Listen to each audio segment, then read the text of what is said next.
Today's recipe తోటకూర పకోడీ. తోటకూరని చిన్న చిన్న పీసెస్గా కట్ చేసుకోవాలి. కట్ చేసుకున్న తోటకూరని నీట్గా వాష్ చేసుకోవాలి. వాష్ చేసుకున్న తోటకూరలో 1 కప్ శనగపిండిని యాడ్ చేయాలి. తర్వాత 1 కప్ బియ్య పిండిని యాడ్ చేయాలి. బియ్య పిండితో పాటు 1 కప్ కార్న్ఫ్లోర్ని కూడా యాడ్ చేయాలి.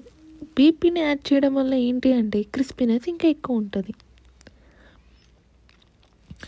సేమ్ దాంట్లోనే తగినంత కారం యాడ్ చేసుకోవాలి.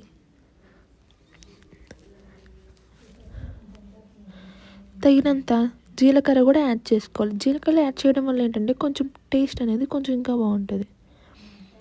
అండ్ తగినంత ఉప్పు కూడా యాడ్ చేసుకోవాలి. అవన్నీ నీట్గా మిక్స్ అయ్యేటట్టు కలుపుకోవాలి.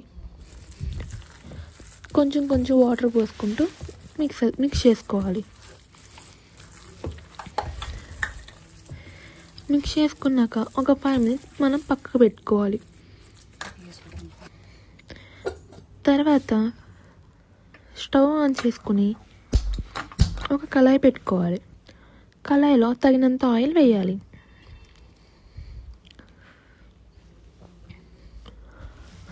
ఆయిల్ హీట్ అయ్యాక కొంచెం కొంచెం పకోడీ ఇలా మిక్స్ చేసుకున్న వేసుకోవాలి.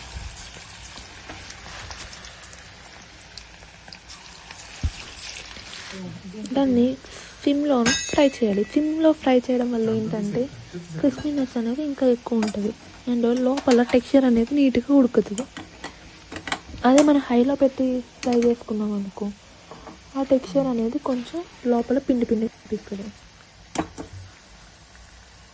ఇదే తోటకూర ప్లేస్లో మనం ఏ లీఫ్ వెజిటేబుల్ అయినా యాడ్ చేసుకోవచ్చు. పాలకూరతో చేసుకోవచ్చు, ఎట్లయినా చేసుకోవచ్చు. సేమ్ ప్రాసెస్ ఒకటే.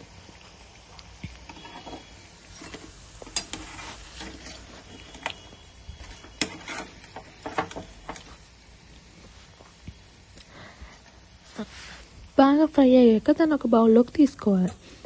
బౌల్లోకి తీసుకున్నాక దానికి కొంచెం సాసు మయోనీస్ వేసుకొని నంచుకుని తింటే చాలా అంటే చాలా బాగుంటుంది. ఈవినింగ్ స్నాక్స్కి చాలా బాగుంటుంది.